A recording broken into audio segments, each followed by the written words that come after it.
नमस्कार, एक बार फिर मैं हर्ष शर्मा आपके सामने सिप की टिप लेकर हाजिर हूं।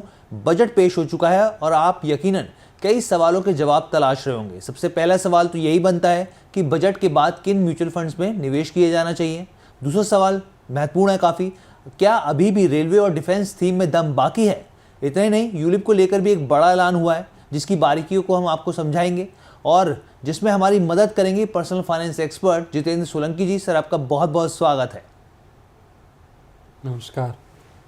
आगे बढ़े उससे पहले एक बार फिर मैं अपने व्यूअर्स को याद दिला दूं कि जल्द ही हम शाम 4 बजे आपके साथ रोजाना जुड़ेंगे। हमारा व्हाट्सएप नंबर आप नोट कर लीजिए, ये नंबर है 9354027995। यहाँ आप अपने सवाल भेज सकते हैं और साथ ही वीडियो पे भी आप कमेंट कर सकते हैं और इस कंटेंट को शेयर कीजिए ताकि और भी लोग इसका फ़ायदा उठा पाए। तो चलिए अब शो में आगे बढ़ते हैं और बात करते हैं कि जो बड़े ऐलान हुए और उससे कौन से ऐसे म्यूचुअल फंड्स हैं जहां पर व्यूअर्स को या निवेशकों को देखना चाहिए। तो देखिए, बजट में वित्त मंत्री ने इनकम टैक्स पेयर्स को बड़ी राहत दी है। अब नौकरी पेशा लोगों की नई टैक्स रिजीम चुनने पर सालाना 12 लाख तक की इनकम पर कोई टैक्स नहीं देना होगा उनको। इसका मतलब ये हुआ कि लोगों की जेब में बचत होगी और जब बचत होगी तो जाहिर सी बात है कि पैसा खर्च किया जाएगा, जिससे यहाँ निकल कर आएगी कंजम्पशन बेस्ड थीम।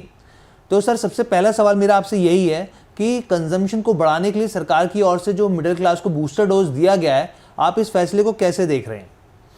देखिए, सरकार ने जो कदम उठाया है वो निश्चित तौर पर ग्रोथ आगे किस वजह से होगी उस वजह को आंसर करने की कोशिश की है कि लोगों के हाथ में जब पैसा जाएगा, कंजम्पशन होगा तो हमारी इकोनॉमी को ग्रोथ मिलेगी। और ये काफ़ी समय से ये हो रहा था कि जो मिडिल इनकम क्लास है उसके हाथ में जो है पैसा ज़्यादा नहीं आ रहा था, इन्फ्लेशन बढ़ गया था, तो बहुत सारी दिक्कतों से जा रहे थे। तो उसी को जो है सरकार ने आंसर करने की कोशिश की है कि जो अब की बार जो भी बदलाव किए हैं उससे लोगों के हाथ में ज़्यादा पैसा आएगा और ज़्यादा पैसा आएगा तो सेविंग या स्पेंडिंग पावर है वो आपकी बढ़ेगी। जी बिल्कुल। अच्छा सर, ऐसे में ये बताइए, कई फंड्स हैं जैसे कि एसबीआई कंजम्पशन अपॉर्चुनिटी फंड्स हो गए, निपॉन इंडिया कंजम्पशन फंड होगा, यहाँ तक कि टाटा इंडिया के फंड्स हैं, कंज्यूमर बेस्ड फंड्स हैं, जो इन्होंने पिछले कुछ सालों में अच्छा परफॉर्म किया है। क्या अब निवेशकों को इस थीम की ओर देखने की ज़रूरत है? देखिए, थीम बेस्ड कोई भी निवेश जब आप करते हैं तो एक सबसे बड़ा रिस्क फैक्टर ये रहता है कि क्या ये थीम आगे कुछ सालों तक रहेगी। मसलन पहले डिफेंस पे आउटले हुआ, डिफेंस पे थीम चली, डिफेंस में खूब निवेश हुआ। अब डिफेंस में अगर कुछ नहीं हुआ बजट में तो क्या कंजम्पशन थीम में नया पैसा आना चाहिए। देखिए, बजट के हिसाब से जब हम निवेश की रणनीति बनाते हैं तो एक सबसे बड़ा रिस्क फैक्टर ये रहता है कि जो बजट में अनाउंसमेंट आज हुई, क्या वो 1 साल के बाद वो चालू रहेगी, क्या वो 1 साल के बाद कंटिन्यू रहेगी। अगर नहीं तो क्या वो थीम पीछे चली जाएगी, आपके रिटर्न में वेरिएंस आएगा। तो मेरा ये मानना है कि बजट के अनाउंसमेंट के हिसाब से आपका निवेश नहीं होना चाहिए। आपका निवेश आपके जो फाइनेंशियल गोल्स हैं उनके मुकाबले होना चाहिए। हाँ, ज़रूर ये है कि अगर कंजम्पशन पे फोकस किया है तो कंजम्पशन बेस्ड स्टॉक्स हैं या कंजम्पशन थीम है वो अच्छी चल सकती है। लेकिन जैसे और थीमों में हमने पहले देखा है कि अगर वो फोकस हट जाए तो फिर वो थीम परफॉर्म नहीं करती है। तो उस रिस्क फैक्टर को आई थिंक निवेशक को समझना बहुत ज़रूरी है। ठीक है। अच्छा, यहाँ पर जब आपने ये बात की तो एक सवाल यहाँ पर महत्वपूर्ण जो बनता है यहाँ पर कि इस बजट में डिफेंस और रेलवे सेक्टर के आवंटन में कोई बहुत बड़ा ऐलान देखने को मिला नहीं है। पिछले साल के मुकाबले डिफेंस में करीब 7% का एलोकेशन बढ़ता हुआ दिखा है, जिसमें आप पेंशन्स भी देख सकते हैं, सैलरीज भी देख सकते हैं। और इसके अलावा रेलवे का जो बजट है उसमें भी कोई खास बदलाव होता हुआ नहीं दिखा है। सर, एक टाइम पर रेलवे और डिफेंस स्टॉक ज़बरदस्त भाग रहे थे। इसकी थीम के हिसाब से कई ETF, यहाँ तक कि कई फंड्स भी लॉन्च किए गए। अब आपको क्या लगता है कि रेलवे और डिफेंस सेक्टर में जिस तरीके से करेक्शन आया है, वहाँ पर फंड्स के लिहाज से यहाँ पर देखने की ज़रूरत है? अगर हाँ तो जो नए निवेशक है क्या वो भी यहाँ पे इन्वेस्ट कर सकते हैं? मतलब क्या कहना चाहेंगे सर यहाँ पर? देखिए, सरकार जब भी कोई बजट में अनाउंसमेंट करती है तो वो 1 साल को लेके नहीं करती है, वो शायद अगले 5 साल या 10 साल को लेके कर रही है।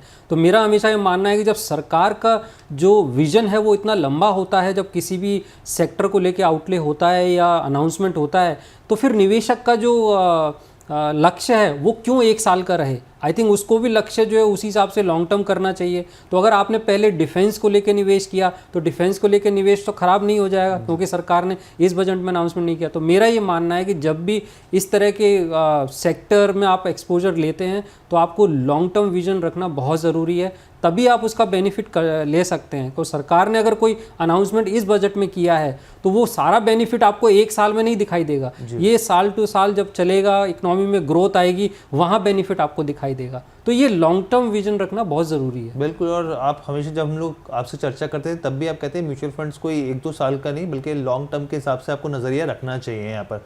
अच्छा सर, कोई खास थीम या कोई खास सेक्टर या फिर कहें कि बजट में जो बड़े ऐलान हुए हैं उसके बाद कहाँ फोकस करना चाहिए निवेशकों को जो खासकर म्यूचुअल फंड्स में निवेश करना चाहते हैं?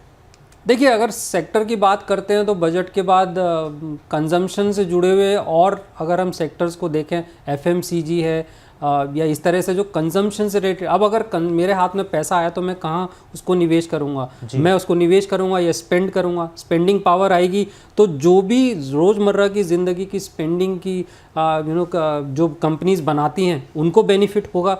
तो अगर उस सेक्टर की तरफ मैं चला जाऊँ तो शायद एफएमसीजी सेक्टर को भी इस तरह से फ़ायदा होगा। तो कंजम्पशन से जुड़ी हुई जितनी भी सेक्टर्स हैं उनको बेनिफिट हो सकता है, ये मेरा मानना है। बट जैसे मैंने कहा कि अगर हम बजट के बेस पर अनाउंसमेंट करेंगे तो हो सकता है नेक्स्ट बजट में हमें निराशा देखने को मिले। ठीक है सर। इसके साथ ही 2 बड़े ऐलान हुए, पहले इस ऐलान के ऊपर हम लोग चर्चा करते हैं, उसके मायने समझते हैं सर से। तो देखिए, इसके साथ ही भारत के बीमा क्षेत्र में एक बड़ा बदलाव का भी ऐलान किया गया है। केंद्रीय वित्त मंत्री निर्मला सीतारमण ने हाल ही में घोषणा की कि बीमा सेक्टर में एफडीआई की सीमा जो है वो 74% से बढ़ाकर 100% कर दी जाए। ये निर्णय न सिर्फ निवेशकों के लिए नए अवसर लेकर आएगा बल्कि भारत की बीमा इंडस्ट्री को वैश्विक स्तर पर और ज़्यादा मजबूती देगा। तो इस फैसले का क्या असर सर यहाँ पर देखने को मिल सकता है? और ऐसे कई फंड्स हैं यहाँ पर जो इंश्योरेंस कवर के साथ साथ आते हैं यहाँ पर, तो आपके हिसाब से क्या इधर भी एक अवसर पैदा हो रहा है? देखिए, इंश्योरेंस में एफडीआई का मतलब है कि सरकार बढ़ावा दे रही है कि फॉरेन कंपनीज जो हैं वो इंडिया में आएँ, चाहे वो किसी पार्टनर के साथ बिजनेस करती हैं या अपनी 100% सब्सिडरी लगा के भी बिजनेस कर सकती हैं। अब इससे फ़ायदा क्या होगा कि इंश्योरेंस सेक्टर के अंदर और कंपनीज आती हैं, बाहर की कंपनीज को एक्सपोजर, एक्सपीरियंस और शायद इनोवेशन में भी काफ़ी लंबा एक्सपीरियंस हो सकता है। तो वो जो एक्सपीरियंस है, वो जो इनोवेशन की कैपेबिलिटी है, अगर अपनी पूरी तरह से जो है कंपनीज आती हैं 100% सब्सिडरी लेके, तो उसका फ़ायदा भारत को भी मिल सकता है। अब इसका क्या फ़ायदा होगा? नए प्रोडक्ट डिज़ाइन हो सकते हैं, पेनिट्रेशन हो सकता है, ज़्यादा पेनिट्रेशन हो सकता है। अगर ज़्यादा कंपनीज होंगी, जो एग्जिस्टिंग कंपनीज हैं उसके अलावा और कंपनीज आती हैं तो वो पेनिट्रेशन हो सकता है। इसके अलावा हो सकता है कुछ इंडियन कंपनीज को पूरी तरह से फॉरेन कंपनीज बाय आउट कर ले। अब अगर वो कैपिटल एक्सपेंडिचर इंश्योरेंस में होगा, खासकर लाइफ इंश्योरेंस है, काफ़ी कैपिटल एक्सपेंडिचर बेस बिजनेस होता है, तो अगर बाहर एफडीआई आता है बाहर से तो कैपिटल एक्सपेंडिचर में एक बढ़ोतरी आती है। तो ओवरऑल अगर हम देखें तो जो इंश्योरेंस सरकार बना रही है कि इंश्योरेंस का पेनिट्रेशन एक समय तक अच्छा हो जाना चाहिए, सरकार उसी तरफ ये कदम बढ़ाया है। और इंश्योरेंस एग्जिस्टिंग कंपनीज़ हैं उनको भी फ़ायदा होगा, और जो और दूसरी कंपनीज आती हैं तो उससे पूरे सेक्टर को फ़ायदा होगा। ठीक है सर। और जो सर इंश्योरेंस लिंक्ड यहाँ पर फंड्स हैं उधर क्या करना चाहिए? मुझे नहीं लगता कि इससे जो है आपके किसी फंड में बदलाव होना चाहिए। अगर इंश्योरेंस स्टॉक की बात करते हैं तो आप किसी डाइवर्सिफाइड म्यूचुअल फंड को देखेंगे तो उसमें भी इंश्योरेंस कंपनी के स्टॉक मिलेंगे आपको।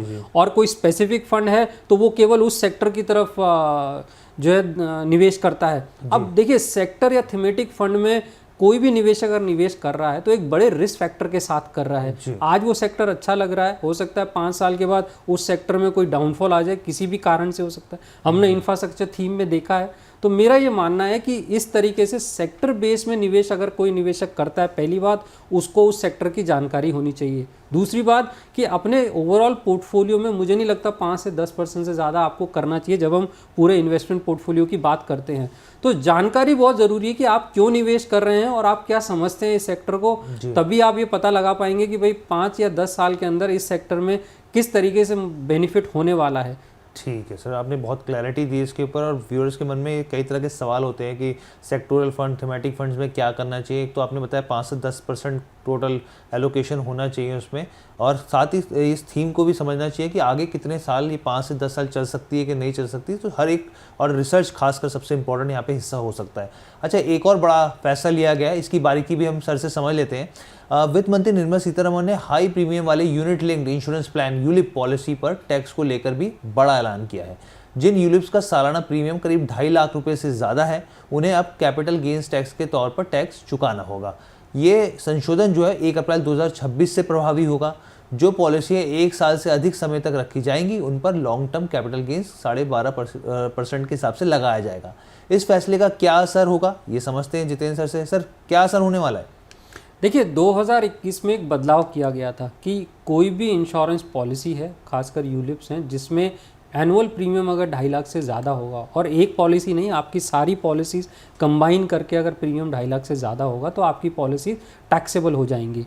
अब वो जो टैक्स लायबिलिटी है, वो टैक्सेबिलिटी जो है अभी तक इनकम फ्रॉम अदर सोर्सेज में काउंट होती थी, यानी कि आपकी इनकम में ऐड होती थी, और आपका जो भी टैक्स स्लैब बनता है उसके अकॉर्डिंग टैक्स होती थी।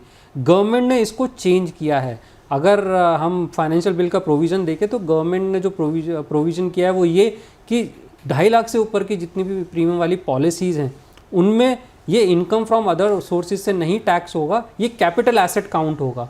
तो कैपिटल एसेट जब हम काउंट करते हैं तो इसका मतलब वो इनकम कैपिटल गेन इनकम कहलाएगी। तो अगर आपने 1 साल से ज़्यादा होल्ड किया है और इक्विटी एसेट की डेफिनेशन को पूरा करता है, तो फिर वो 12.5% पे टैक्सेबल होगा। तो काफ़ी बड़ा बदलाव है कि अब तक आपके अगर 30% टैक्स स्लैब में आते हैं तो अब तक आप 30% टैक्स देते थे, लेकिन अब जो है 12.5%, जो कि उन्होंने म्यूचुअल फंड के बराबर अब यूलिप का टैक्सेशन कर दिया है। तो कोई अंतर नहीं रह गया है यूलिप के टैक्सेशन में और म्यूचुअल फंड के टैक्सेशन में।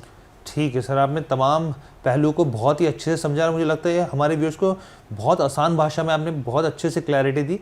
और अगर आपको ये पूरी चर्चा पसंद आई हो तो लाइक, शेयर, सब्सक्राइब करना मत भूलिएगा। Thank you so much Jitendra sir हमारे साथ जुड़ने के लिए।